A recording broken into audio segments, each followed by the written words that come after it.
बड़ी खबर आपको बता दें, पुलिस ने पुणे रेप केस का आरोपी दत्तात्रेय रामदास गाडे को उसी के गांव से गिरफ्तार कर लिया है। ये बड़ी जानकारी मिल रही है। तो आरोपी अपने गांव के ही गन्ने के खेत में 25 फरवरी को वारदात देने के बाद से छिपा हुआ बैठा था, जिसको गिरफ्तार करने के लिए पुलिस की 13 टीम लगी हुई थी। खोजी कुत्तों और ड्रोन्स को भी तैनात किया गया था। लगातार निगरानी रखी जा रही थी। आरोपी दत्तात्रेय रामदास गाडे पर 1 लाख रुपए का इनाम भी घोषित किया गया था।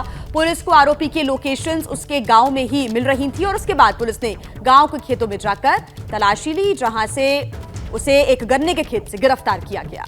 आरोप है कि पुणे के स्वार गेट बस स्टैंड पर 26 साल की लड़की से बलात्कार करने के बाद ये फरार हो गया था और अपने ही गांव के गन्ने के खेत में छिपा हुआ था। 13 अलग अलग टीमें बनाई गई थी इसकी तलाश के लिए और इसको इसके गांव से गिरफ्तार कर लिया गया है। तो लगातार पुलिस उसकी लोकेशन तलाश रही थी और उसी के गांव में उसकी लोकेशन मिली, जिसके बाद पुलिस मौके पर पहुंची, गन्ने के खेतों में पहुंची, वहां पर तलाशी ली और उसके बाद ये वहीं गन्ने के खेत में छिपा हुआ मिला। आरोपी की गिरफ्तारी हो गई है।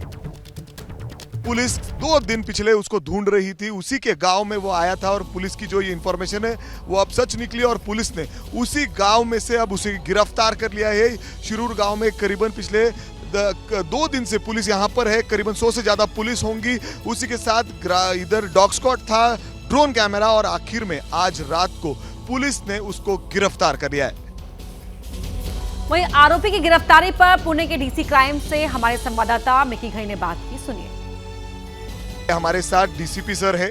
सर, हमने उसको गिरफ्तार किया है, कैसे गिरफ्तार किया, कहाँ था वो? गांव के ही एक भाग से उसे ताबे में लिया गया है और उसे आगे की जांच के लिए पुणे हम लोग भेज दिए है। वहाँ पर जोन 2 के टीम से क्राइम के पथक यहाँ पर कार्यरत थे, जोन 2 के पथक कार्यरत थे, डॉग स्क्वाड था, बाहर के ड्रोन के टीम्स कार्यरत थे और सबसे महत्वपूर्ण बात मतलब इस गांव के इतने सारे नागरिक जो थे वो इस सारे प्रक्रिया में हमारे साथ जुटे हुए थे। सर, कुछ गांव के लोगों ने आपको इसके बारे में इंफॉर्मेशन दिया था कि वो इसी गांव में अभी घर में पानी पीने के लिए आया था, पानी की बोतल भी उसको दी गई थी। देखिए, ये अभी का सारा जो अपना प्रोसेस था, जितना भी उसके ढूंढने की जो प्रक्रिया चल रही थी, ये सिर्फ और सिर्फ गांव वालों की मदद के बदौलत चल रहा था और मैं बहुत बहुत उनको शुक्रिया कहना चाहूँगा कि उनके वजह से, एक सजग नागरिक के वजह से आज हम ये सब कर पा रहे हैं। सर, इस गुन्हे में देखा जाए तो बहुत प्रेशर था पुलिस पे। सीएम से लेकर हर एक जन कंटिन्यू फॉलोअप ले रहा था इन चीज़ों का।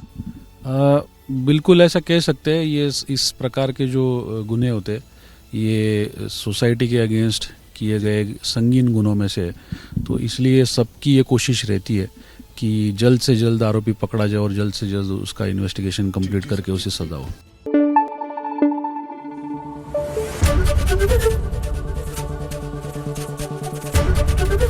एबीपी न्यूज आपको रखे आगे।